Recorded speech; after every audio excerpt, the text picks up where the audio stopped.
Hi friends, പുതിയൊരു വീഡിയോയിലേക്ക് എല്ലാവർക്കും സ്വാഗതം. സൂര്യ നന്ദിനിയെയും കൂട്ടി ഓഫീസിലെത്തിയ ശേഷം എല്ലാവർക്കും മുന്നിൽ വെച്ച് നന്ദിനിയാണ് ഇനി കമ്പനിയിലെ പുതിയ CEO ആയിട്ട് എൻ്റെ സ്ഥാനത്ത് എല്ലാ കാര്യങ്ങളും ചെയ്യുന്നത്. അതുകൊണ്ട് ഇനി എല്ലാ ഫയലുകളും നന്ദിനിയെ ഏൽപ്പിച്ചാൽ മതി, അതുപോലെ ഒപ്പിടാനുള്ള കാര്യങ്ങളും നന്ദിനിയെ ഏൽപ്പിച്ചാൽ മതി എന്ന് പറയുമ്പോൾ നന്ദിനിക്ക് നല്ല ടെൻഷൻ ആവുകയാണ്. അങ്ങനെ സൂര്യ നന്ദിനിയെയും കൂട്ടി സൂര്യയുടെ ക്യാബിനിലേക്ക് കയറുകയാണ് കേട്ടോ. എന്നിട്ട് നന്ദിനിയോട് അവിടെ ഇരിക്കാൻ പറയാണ്. അപ്പോൾ നന്ദിനി പറയാണ്, സാർ ഇത് വലിയ പ്രശ്നമുണ്ടാവും, അതുകൊണ്ട് നമുക്ക് ഇപ്പം തന്നെ വീട്ടിലേക്ക് പോവാമെന്ന് പറയുമ്പോൾ നന്ദിനി, നീ ഞാൻ പറയുന്നത് കേൾക്കുന്നുണ്ട്, അല്ല എന്നുണ്ടെങ്കിൽ ഞാനിപ്പോൾ ഈ വീൽ ചെയറിൽ നിന്നും എണീക്കും. അപ്പോൾ നന്ദിനി, അയ്യോ സാർ അത് വേണ്ട, എന്താ സാർ എന്ത് പറഞ്ഞാലും അനുസരിക്കാത്തത്, ഇനി ഇതിൻ്റെ പേരിൽ എന്ത് പ്രശ്നമുണ്ടാവും? എന്ത് പ്രശ്നമുണ്ടാവാനാണ്? ഒരു പ്രശ്നവും ഉണ്ടാവില്ല, അതൊക്കെ ഞാൻ ഏറ്റു, നീ ഇപ്പോൾ ഞാൻ പറഞ്ഞതുപോലെ അവിടെ ചെയറിൽ പോയിട്ട് ഇരിക്കുക എന്ന് പറയട്ടോ. അങ്ങനെ നന്ദിനിയോട് അതിലിരിക്കാൻ പറയണം. അപ്പോൾ നന്ദിനിയാണെങ്കിലോ മടിയോട് കൂടിയാണ് ആ ചെയറിൽ ഇരിക്കുന്നത്.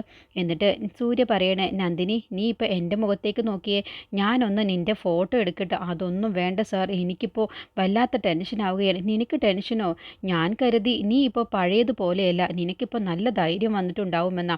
ഇന്ദ്രജ ചേച്ചിയെ അടിച്ചു എന്നൊക്കെ കേട്ടപ്പോൾ എനിക്ക് നല്ല സന്തോഷമാവുകയാണ് ചെയ്തത്. ഇപ്പോൾ നീ വീണ്ടും പേടിയാവുന്നു എന്നൊക്കെ പറയുമ്പോൾ നീ എന്താ നന്ദിനി ഇങ്ങനെ?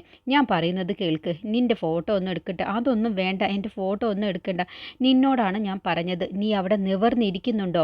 അങ്ങനെ സൂര്യ നിർബന്ധിക്കുന്നത് കണ്ടപ്പോൾ നന്ദിനി പിന്നെ കസേരയിൽ നിവർന്നിരിക്കുകയാണ്. പെട്ടെന്നാണ് നന്ദിനിയുടെ കണ്ണിൽ അവിടെ തൊട്ടപ്പുറത്ത് തന്നെ പത്മയുടെ ഫോട്ടോ ഇരിക്കുന്നത് കാണുന്നത് കേട്ടോ. അത് കണ്ടപ്പോൾ പെട്ടെന്ന് സൂര്യ ചോദിക്കുകയാണ്, അല്ല നീ ഇപ്പോൾ എവിടേക്കാണ് നോക്കുന്നത്? ഞാനല്ലേ പറഞ്ഞത് നിന്നോട് നീ ഫോണിലേക്ക് നോക്ക്, എന്നാലല്ലേ എനിക്ക് നല്ലപോലെ ഫോട്ടോ എടുക്കാൻ കഴിയും. അപ്പോൾ നന്ദിനി നിന്നോടെന്താ പറഞ്ഞത് കേൾക്കുന്നില്ലേ? നീ എവിടേക്കാണ് നോക്കുന്നത്? അത് പിന്നെ സാർ, നിന്നോട് ഞാൻ പറയുന്നത് കേൾക്കുന്നുണ്ടോ? നീ അവിടെ ഇരിക്കുക എന്ന് പറഞ്ഞ് നന്ദിനിയുടെ ഫോട്ടോ എടുക്കാൻ നോക്കുന്നുണ്ട്. അപ്പോഴും നന്ദിനിയുടെ നോട്ടം മുഴുവനും പത്മയുടെ ഫോട്ടോയിൽ നോക്കിയിട്ടാണ്. എന്നിട്ട് പത്മ പറയുന്നത് പോലെ നന്ദിനിക്ക് തോന്നുകയാണ്, എടി എൻ്റെ വീട്ടിലെ വേലക്കാരിയായ നീ എൻ്റെ കസേരയിൽ കയറിയിരിക്കുന്നോ, നിനക്കുള്ളത് ഞാൻ തരാൻ, എണീക്കടി എന്നങ്ങ് ഒച്ച എടുത്തുകൊണ്ട് പത്മ പറയുന്നത് പോലെ നന്ദിനിക്ക് തോന്നുകയാണ്. ആ ഒരു ഒച്ച കേട്ടതോടുകൂടി നന്ദിനി പെട്ടെന്ന് കസേരയിൽ നിന്നങ്ങ് എണീക്കുമ്പോൾ, നന്ദിനി നീ എന്താ കാണിക്കുന്നത്? ഞാനല്ലേ നിന്നോട് പറഞ്ഞത് അവിടെ ഇരിക്ക്, നിൻ്റെ ഒരു ഫോട്ടോ എടുക്കാനാണ്. നീ ഇത് ഫോട്ടോയിലേക്ക് നോക്കാതെ ഫോണിലേക്ക് നോക്കാതെ നീ എവിടേക്കാണ് നോക്കുന്നത്? അപ്പോൾ സൂര്യ പെട്ടെന്ന് തിരിഞ്ഞു നോക്കുമ്പോഴാണ് അമ്മയുടെ ഫോട്ടോ ചുമരിൽ ഇരിക്കുന്നത് കാണുന്നത്. അപ്പോൾ അത് ശരി, വെറുതെയല്ല നീ ശ്രദ്ധിക്കാത്തത്, നീ ആ ഫോട്ടോ കണ്ടിട്ടാണല്ലേ? എങ്കിലേ അവിടേക്ക് നോക്കാതെ ഞാൻ പറയുന്നത് പോലെ കേൾക്ക്, നീ അവിടെ ഇരിക്കുന്നുണ്ടോ എന്ന് ഒച്ച എടുത്തുകൊണ്ട് പറയട്ടെ. അപ്പോൾ നന്ദിനി കസേരയിൽ ഇരിക്കുകയാണ്. എന്നിട്ട് സൂര്യ നന്ദിനിയുടെ ഫോട്ടോ എടുക്കുകയാണ്. എന്നിട്ട് സൂര്യ ആർക്കോ ഫോൺ വിളിക്കുകയാണ് കേട്ടോ. അപ്പോൾ നന്ദിനിയാണെങ്കിലോ ടെൻഷനായിട്ടാണ് ഇരിക്കുന്നത്. ഇതിപ്പോൾ വലിയ പ്രശ്നമുണ്ടാവും, ഈ സൂര്യ സാറിന് എത്ര പറഞ്ഞാലും മനസ്സിലാവില്ലല്ലോ എന്നുള്ള ഭാവത്തിലാണ് കേട്ടോ. ഈ സമയം പത്മയും വിജയനും കൂടി വീട്ടിലെത്തിയ ശേഷം വലിയ പൊട്ടിത്തെറിയാണ് പത്മ ഉണ്ടാക്കുന്നത്. പത്മ അവിടെ ഇരിക്കുന്ന ഒരു പൊട്ടുന്ന ചില്ലിൻ്റെ കുപ്പിയെടുത്ത് ഒരൊറ്റ ഏറങ്ങ് വെച്ച് കൊടുക്കുകയാണ്. അതോടുകൂടി അത് തവിട് പൊടിയായിട്ട് ഇന്നി ചിതറുകയാണ്. ആ സൗണ്ട് കേട്ടിട്ടാണ് ഇന്ദ്രജ വരുന്നത്. എന്താ ഇവിടെ, എന്താ സൗണ്ട് എന്ന് കേട്ടോണ്ടാണ് കേട്ടോ ഇന്ദ്രജയും വേദയും കൂടി വരുന്നത്. എന്താ ഇവിടെ, എന്താ, ആരാ ഇത് വലിച്ചെറിഞ്ഞത്? നിങ്ങളാണോ എന്ന് വിജയനോട് ചോദിക്കുമ്പോൾ, ഞാനൊന്നുമല്ല, ആൻറ്റിയാണ്. എന്താ അമ്മയ്ക്ക് പറ്റിയത്? അപ്പോൾ വിജയൻ കാര്യങ്ങൾ പറയുകയാണ്. ഓഫീസിൽ നിന്ന് സൂര്യ നന്ദിനിയെയും കൂട്ടി വന്നിരുന്നു, എന്നിട്ട് ഇപ്പോൾ ഓഫീസിലെ പുതിയ CEO ആയിട്ട് അവളെ നിയമിച്ചു. അത് കേട്ടതോടുകൂടി ഇന്ദ്രജയും വേദ അങ്ങ് ഞെട്ടിപ്പോവാട്ട്. എന്താ പറഞ്ഞത്? മമ്മിയുടെ കമ്പനിയിൽ മമ്മിയുടെ സ്ഥാനത്ത് അവളോ? അവൾ ഈ വീട്ടിലെ വെറും വേലക്കാരിയാണ്, എന്നിട്ടിപ്പോൾ അവളെ സൂര്യ പോയി CEO ആക്കിയിരിക്കുന്നോ? എന്താ ഈ സൂര്യക്ക് ഇത്രയ്ക്ക് ബുദ്ധിയില്ലേ? അവളെ ഇപ്പോൾ പിടിച്ചാൽ കിട്ടാത്ത അവസ്ഥയിലായിക്കാണല്ലോ സൂര്യ എത്തിക്കുന്നത്.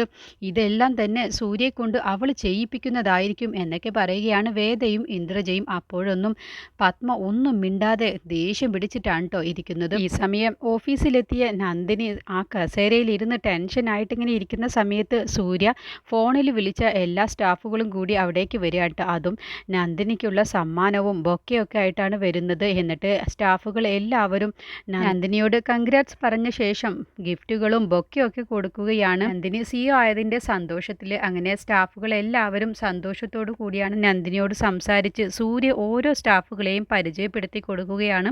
അങ്ങനെ അത് കഴിഞ്ഞ ശേഷം അവർ പോയി കഴിഞ്ഞ ശേഷം അവിടേക്ക് മാനേജർ വരികയാണ്. എന്നിട്ട് ഒരു വലിയ സമ്മാനമാണ് പിന്നെ കൊണ്ടുവരുന്നത്. ഇത് നന്ദിനി എൻ്റെ വക നിനക്കാണെന്ന് പറഞ്ഞാണ് കേട്ടോ സൂര്യ കൊടുക്കുന്നത്. അപ്പോൾ നന്ദിനി, ഇതോ ഇത്ര വലിയതോ?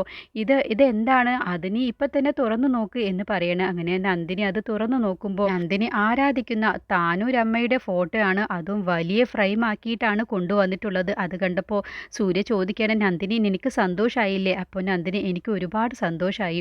അപ്പോൾ നിനക്ക് എപ്പോഴും താനൂരമ്മയോടുള്ള പ്രാർത്ഥനയൊക്കെ അല്ലേ? നിനക്ക് താനൂരമ്മയുണ്ടെങ്കിൽ നിനക്ക് നല്ല ധൈര്യമല്ലേ? അതുകൊണ്ടാണ് ഞാനിത് നിനക്ക് ഗിഫ്റ്റായി തന്നത്. അപ്പോൾ പിന്നെ നിൻ്റെ ഈ പേടിയൊക്കെ മാറാനേ നിൻ്റെ മുന്നിൽ തന്നെ, നിൻ്റെ കൺമുന്നിൽ തന്നെ എപ്പോഴും നിനക്ക് താനൂരമ്മയെ കാണാമല്ലോ, അതുകൊണ്ടാണ് ഞാൻ ഇതിപ്പോൾ ചെയ്യിപ്പിച്ചത് എന്ന് പറഞ്ഞ് അവിടെ തൂക്കിയിടാൻ പറയുകയാണ് കേട്ടോ ആ സ്റ്റാഫിനോട്. എന്നിട്ട് അയാൾ നന്ദിനി ഇരിക്കുന്നതിൻ്റെ മുന്നിലുള്ള ചുമരിൽ അങ്ങ് തൂക്കിയിടുകയാണ്. അപ്പോൾ നന്ദിനി ഇതാ ഇതുകൂടി വേണമെന്ന് പറയുമ്പോൾ സൂര്യ ചോദിക്കുക, ഇതെന്താ ഒരു ചെറിയ ഫോട്ടോ? ഇതെനിക്ക് താനൂരമ്മയോട് എൻ്റെ എന്ത് പ്രശ്നമുണ്ടപ്പോഴും എനിക്ക് താനൂരമ്മയോട് സംസാരിച്ച് എൻ്റെ കാര്യങ്ങളൊക്കെ പറഞ്ഞാൽ എനിക്കൊരു പ്രത്യേക ധൈര്യം കിട്ടും. അതുപോലെ ദൈവത്തിന് തുല്യമായിട്ടാണ് ഞാൻ ഈ സാറിനെയും കാണുന്നത്. അതുകൊണ്ട് സാറിൻ്റെ ഫോട്ടോയും അവിടെ ഉണ്ടാവണം. എനിക്ക് എപ്പോഴും ധൈര്യം തരുന്നതും ഞാൻ ഈശ്വരൻ്റെ സ്ഥാനത്തിപ്പോൾ കാണുന്നതും സാറിനെയാണ്. അപ്പോൾ എപ്പോഴും എനിക്ക് സാറിനെ കാണുമ്പോൾ അപ്പോൾ എനിക്കൊരു ധൈര്യം കിട്ടുമല്ലോ. അപ്പോൾ ഞാൻ എപ്പോഴും സാറിനെ ഈ ഫോട്ടോ ഞാൻ എൻ്റെ കൂടെ കൊണ്ട് നടക്കാറുണ്ട് എന്ന് പറയുമ്പോൾ നന്ദിനി, അതിന് ഞാൻ നിന്നോടൊപ്പം എപ്പോഴും ഉണ്ടല്ലോ. അങ്ങനെയല്ല, എനിക്ക് ഈ ഫോട്ടോയിൽ നോക്കിയാൽ ഒരു പ്രത്യേക ധൈര്യം കിട്ടും, അതുകൊണ്ടാണ് എന്ന് പറയട്ടോ. അങ്ങനെ സൂര്യ പറയാം, അങ്ങനെയാണെങ്കിൽ ഇതും ഇരുന്നോട്ടെ എന്ന് പറഞ്ഞ് ആ സ്റ്റാഫിനെ കൊണ്ട് അതിൻ്റെ തൊട്ട് താഴെയായിട്ട് സൂര്യയുടെ ഫോട്ടോയും വെക്കുകയാണ് കേട്ടോ. അങ്ങനെ സൂര്യ പറയണേ, ഞങ്ങൾ രണ്ടുപേരും ഇവിടെയുള്ള സ്ഥിതിക്ക് ഇനി നിനക്ക് നല്ല ധൈര്യം ഉണ്ടാകുമല്ലോ നന്ദിനി എന്ന് പറയുമ്പോൾ നന്ദിനി പുഞ്ചിരിയോട് കൂടിയിട്ടാണ് നിൽക്കുന്നത്. പക്ഷേ അപ്പോഴും നന്ദിനിയുടെ ഉള്ളിൻ്റെ ഉള്ളിൽ ഇതിപ്പോൾ വലിയ പൊട്ടിത്തെറി തന്നെ പത്മ മേഡം നടത്തും, ഈ സൂര്യ സാറിന് എത്ര പറഞ്ഞാലും മനസ്സിലാവില്ലല്ലോ എന്നൊക്കെ പറയട്ടെ. അങ്ങനെ അവിടുത്തെ സ്റ്റാഫ് പോയി കഴിഞ്ഞ ശേഷം നന്ദിനി സൂര്യയോട് പറയണ, സാർ ഒന്ന് ചിന്തിച്ച് നോക്ക്, എനിക്ക് ഇവിടുത്തെ ഒന്നും അറിയില്ല. എനിക്ക് ഇവിടെ ഒരു ക്യാൻറ്റീൻ ഉണ്ടാക്കി തന്ന് അതിൽ ഭക്ഷണം വയ്ക്കാൻ പറഞ്ഞാൽ ഞാൻ നല്ലതുപോലെ വൃത്തിയായിട്ട് തന്നെ ഭക്ഷണം ഉണ്ടാക്കും. പക്ഷേ ഇതിനെക്കുറിച്ച് സാർ എനിക്ക് എന്താണ് അറിയുക? ഫയൽ ഏതാണെന്നോ എന്താണോ ചെയ്യേണ്ടത് അങ്ങനെ ഒന്നും എനിക്ക് അറിയില്ലല്ലോ. പിന്നെ എന്തിനാണ് സാർ വെറുതെ എന്നെ സിയുടെ സ്ഥാനത്തൊക്കെ ഇരുത്തുന്നത്? അപ്പോൾ സൂര്യ പറയണ, നന്ദിനി നീ കരുതുന്നത് പോലെയല്ല, ഞാൻ എൻ്റെ അമ്മയോടുള്ള ദേഷ്യം കൊണ്ടൊന്നുമല്ല ഞാൻ നിന്നെ സിഒ ആയിട്ട് ഇരുത്തുന്നത്. നിനക്ക് അതിനുള്ള യോഗ്യതയുണ്ട് എന്ന് മനസ്സിലാക്കിയിട്ടാണ്. കാരണം നിനക്ക് നല്ല ക്ഷമയും അതിനുള്ള കഴിവുമുണ്ട്. നിനക്ക് ചുറ്റുമുള്ളവരെ നീ കാര്യങ്ങൾ സാവകാശത്തിൽ പറഞ്ഞ് നീ അത് മനസ്സിലാക്കി അവരെ കൊണ്ട് നിന്റെ വരുതിയിൽ വരുത്തിക്കാനുള്ള കഴിവ് നിനക്കുണ്ട്. നിന്നെ എൻ്റെ വീട്ടിലുള്ളവർ തന്നെ എന്തുമാത്രം അധികം ദ്രോഹിച്ചിട്ടുണ്ട്, എന്നിട്ടും നീ അതെല്ലാം ക്ഷമയോട് കൂടിയാണ് കൈകാര്യം ചെയ്യുന്നത് കൊണ്ട് എനിക്ക് നിന്നിൽ നല്ല വിശ്വാസമുണ്ട്. അപ്പോൾ സൂര്യ പറയണ, വീട്ടിലുള്ളത് പോലെയല്ലല്ലോ സൂര്യ സാർ കമ്പനിയിലുള്ളത്, അതെന്താ സാറ് മനസ്സിലാക്കാത്തത്? എൻ്റെ വീട്ടിലുള്ളവരെ നിനക്ക് തരണം ചെയ്യാൻ കഴിയുന്നുണ്ടെങ്കിൽ പിന്നെ ഈ കമ്പനിയിലെ സ്റ്റാഫുകളെ നിനക്ക് മാനേജ് ചെയ്യാൻ കഴിയുമെന്നുള്ള വിശ്വാസം എനിക്കുള്ളത് കൊണ്ട് പറയുന്നതെല്ലാം എനിക്ക് മനസ്സിലാകുന്നുണ്ട് നന്ദിനി. പെട്ടെന്ന് ഒരാൾ സിഇഒ ആയി അത് ഇതെന്നൊക്കെ പറയുമ്പോൾ ഏതൊരാൾക്കും ടെൻഷൻ ഉണ്ടാവും, അത് എനിക്കും അറിയാം. പക്ഷേ നീ ആദ്യം ചെയ്യേണ്ടത് എന്താണെന്നോ, നിൻ്റെ മനസ്സിലുള്ള ഈ ഭയമുണ്ടല്ലോ അതങ്ങ് എടുത്ത് കള. ആ ഭയത്തെയാണ് നീ ജയിച്ച് കാണിക്കേണ്ടത്. നിന്നെ ഞാൻ ഉയർന്ന സ്ഥാനത്ത് എത്തിക്കാൻ വേണ്ടിയാണ് ഇങ്ങനെയൊക്കെ ചെയ്യുന്നത്. അത് ഞാൻ എത്തിക്കുകയും നീ അത് ചെയ്യുകയും ചെയ്യും. ആദ്യം നീ ചെയ്യേണ്ടത് നിൻ്റെ മനസ്സിലുള്ള ആ ഭയം അത് ഇല്ലാതാക്കുക. ഭയമുണ്ടെങ്കിൽ ആരും എവിടെയും വിജയിക്കില്ല, ആരും എവിടെയും എത്തിച്ചേരില്ല. അതുകൊണ്ട് ആദ്യം നന്ദിനി, നീ നിൻ്റെ മനസ്സിലുള്ള ഈ ഭയം അങ്ങ് മാറ്റിവെച്ച് ആ ഭയത്തെയാണ് നീ ജയിച്ചു കാണിക്കേണ്ടത്. പിന്നെ ഞാൻ ചിന്തിക്കുന്നത് പോലെ തന്നെ നീ ഉയർന്ന സ്ഥാനത്തെത്തുമെന്നുള്ളത് എനിക്ക് ഉറപ്പുണ്ട്. അപ്പോൾ നന്ദിനി അങ്ങ് എണീറ്റ് വരികയാണ് സൂര്യയുടെ അടുത്തേക്ക്. എന്നിട്ട് അവിടെ ഇരിക്കുന്ന കസാര, തൊട്ടടുത്തിരിക്കുന്ന കസാര നന്ദിനി സൂര്യയുടെ അടുത്തേക്ക് ഇരുത്തിയിട്ട് പറയുകയാണ്, സാറ് പറയുന്നതൊക്കെ എനിക്ക് മനസ്സിലാകുന്നുണ്ട്. പക്ഷേ എൻ്റെ ആഗ്രഹം എന്താണെന്നോ, എനിക്ക് എപ്പോഴും സൂര്യ സാറിനോടൊപ്പം ജീവിക്കണം. സൂര്യ സാറിന് ചെയ്തു തരാനുള്ള കാര്യങ്ങളൊക്കെ ചെയ്ത് സൂര്യ സാറിനെ പൊന്നുപോലെ നോക്കണം. ആ ഒരൊറ്റ ചിന്തയാണ് എൻ്റെ മനസ്സിലുള്ളത്. അപ്പോൾ സൂര്യ അങ്ങ് ചിരിക്കുകയാണ്. ഈ സമയം പത്മയും വിജയനും ഇന്ദ്രജയും വേദയും കൂടി സംസാരിക്കുകയാണ്.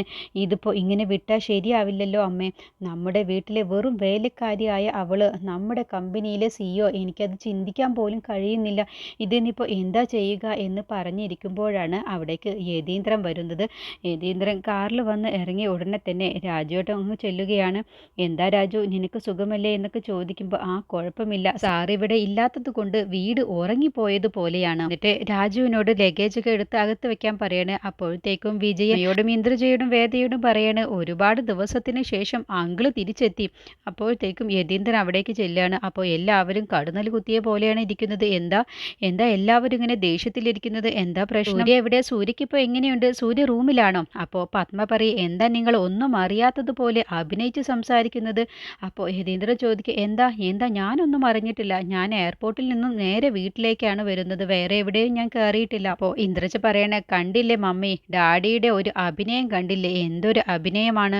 അപ്പോൾ യതീന്ദ്രൻ പറയണേ, എന്താണെന്ന് വെച്ച കാര്യം പറ, ഞാനൊന്നും അറിഞ്ഞിട്ടില്ല. അപ്പോൾ വിജയൻ പറയണേ, അങ്കിളൊന്നും അറിഞ്ഞിട്ടില്ല എന്ന് തോന്നുന്നു, എന്നാൽ ഞാൻ കാര്യങ്ങളൊക്കെ പറയട്ടെ. അപ്പോൾ ഇന്ദ്രജ പറയണേ, ഇല്ല നിങ്ങൾ പറയണ്ട, ഞാൻ തന്നെ പറഞ്ഞോളാം എന്ന് പറഞ്ഞ് കമ്പനിയിൽ നടന്ന എല്ലാ കാര്യങ്ങളും വിശദമായിട്ട് തന്നെ യതീന്ദ്രനും പറഞ്ഞു കൊടുക്കണം. കമ്പനി സ്റ്റാഫുകളുടെ എല്ലാവരുടെയും മുന്നിൽ വെച്ച് നന്ദിനിയാണ് ഇനി ഇവിടുത്തെ CEO എന്നാണ് പറഞ്ഞിരിക്കുന്നത്. അതും പോരാഞ്ഞിട്ട് എല്ലാ സ്റ്റാഫുകൾക്കും മുന്നിൽ വെച്ച് അമ്മയോട് പറഞ്ഞിരിക്കുന്നത് എത്രയും പെട്ടെന്ന് അമ്മയുടെ സീറ്റിൽ നിന്നും അമ്മയെ തെറിപ്പിച്ച് അവിടെയും നന്ദിനിയെ ഇരുത്തുമെന്ന് പറയുന്നു. അവൻ്റെ ഒരു അഹങ്കാരം കണ്ടില്ലേ, ഇതങ്ങനെ വിട്ടുകൊടുത്താൽ കഴിയില്ല ഡാഡി. അപ്പോൾ വേദ പറയണ്, അല്ല ഇതിപ്പോൾ ഡാഡിയെ അറിയിക്കാതെ സൂര്യ ഇങ്ങനെ ഒരു തീരുമാനം എന്തായാലും ഒറ്റയ്ക്കെടുക്കില്ല, എന്നിട്ട് ഡാഡി വെറുതെ അഭിനയിക്കുകയല്ലേ. അപ്പോൾ യതീന്ദ്രൻ, ഇല്ല എന്നോട് ചോദിക്കാതെ അവൻ ഒരു കാര്യവും ചെയ്യാറില്ല, പക്ഷേ ഇത് ഞാൻ അറിഞ്ഞിട്ടില്ല, എനിക്കറിയില്ല.